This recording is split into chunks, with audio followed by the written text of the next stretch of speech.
mágica aventura, nos remitiremos a la Edad Moderna, donde encontraremos al autor que todo lo inició.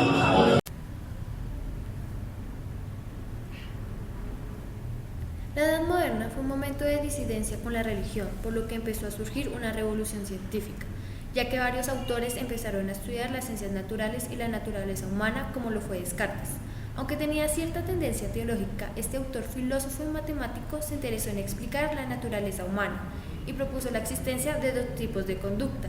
La involuntaria, la cual es automática, propuso un modelo de explicación mecanicista del acto involuntario, conocido en la actualidad como arco reflejo, el cual empezaron a estudiar los fisiólogos a través del método científico. Por otro lado, la conducta voluntaria está regida por la mente y se utilizó por el método de introspección, a través del reporte verbal, que fue utilizada por los psicólogos y filósofos para comprender cómo funcionaban los contenidos de la mente. El dualismo cartesiano conlleva una discusión entre innatismo, donde se defiende que el conocimiento no es adquirido sino innato. Por el contrario, el empirismo toma como la base del conocimiento a la experiencia. Los empiristas sostienen que no había nada en la mente que no hubiera pasado por los sentidos. De allí surge el asociacionismo británico, el cual afirma que el conocimiento viene de los sentidos y por esto solo puede proveer sensaciones simples y complejas.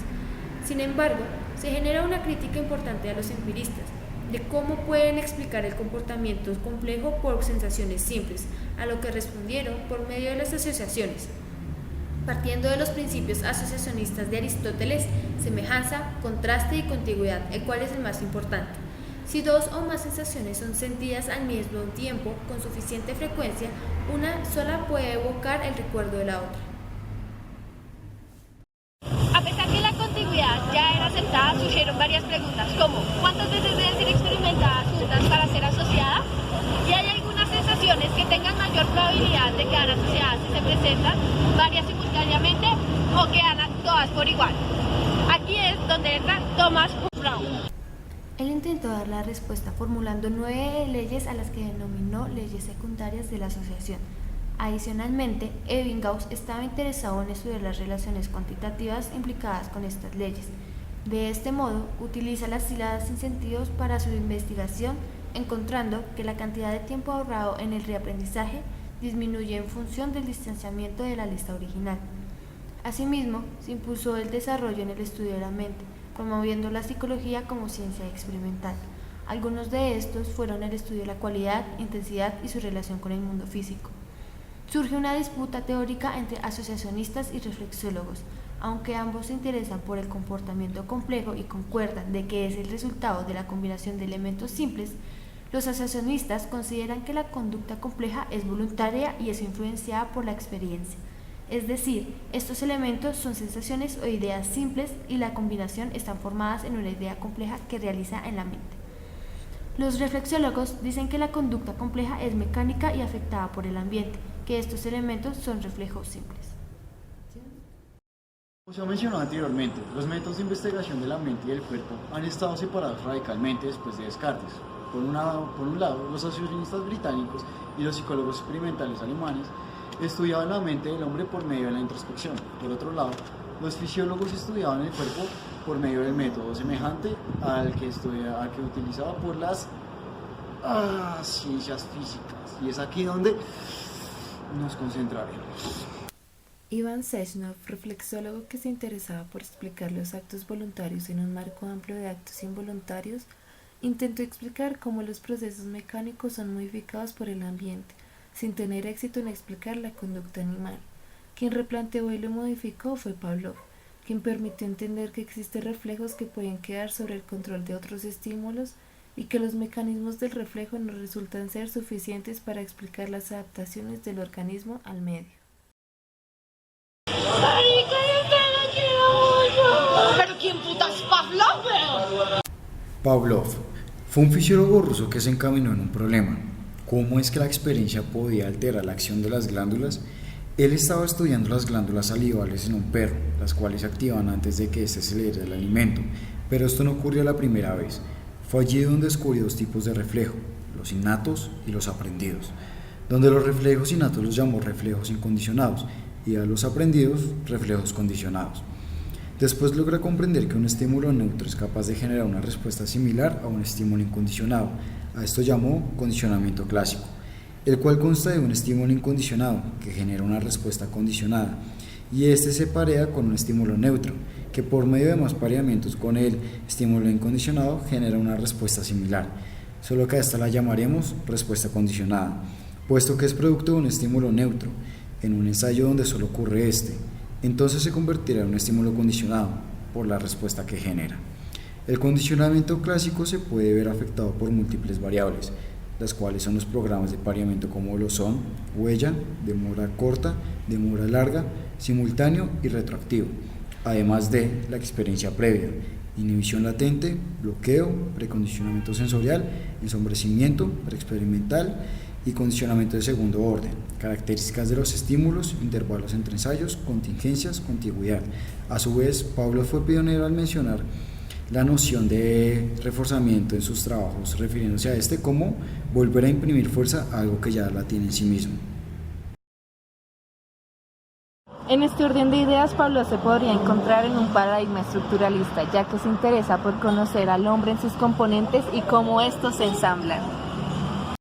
Puede considerarse como un autor conductista que cabe dentro del paradigma conductual de Watson. Este fue el padre del conductismo. Dijo que el estudio de la psicología debía centrarse en la conducta y que debe estudiarse con el método científico, como los reflexólogos creían. Este se ajustaba muy bien a los criterios de ciencia de la época de Hume, que seguían un criterio mecanicista y determinista, donde el modelo de causalidad de Hume postulaba que tenía que haber, primero, conexión necesaria, sucesión y, por último, contigüidad. Ahí es donde encontramos a Thorndike, que por su estudio con animales representa la transición del funcionalismo al conductismo, ya que intenta entender la conducta compleja a través del reflejo. Encontramos a Thorndike, como lo mencionamos anteriormente, el cual, mediante la caja problema, propone la ley del efecto. La respuesta depende de su efecto en el ambiente y dice que la conducta está en función de sus consecuencias, al hablar de satisfactoria o incómoda como fortalecedores o debilitadores de la conducta. Surge una crítica a Thorndike, debido a que estos términos recaen en el hedonismo.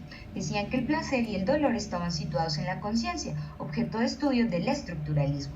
Pero Thorndike lo soluciona operacionalizando satisfacción entendido como la aproximación e incomodidad como la evitación del evento. Sin embargo, este concepto es descriptivo y no explicativo, lo cual conlleva la segunda crítica, explicaciones circulares, lo cual soluciona definiendo filogenéticamente. Si algo es satisfactorio o incómodo lo determina la filogenética del individuo relacionado con la supervivencia, explicándolo por medio del trazo neural, donde la consecuencia actúa sobre este, lo cual genera una tercera crítica, con base a la consecuencia retroactiva.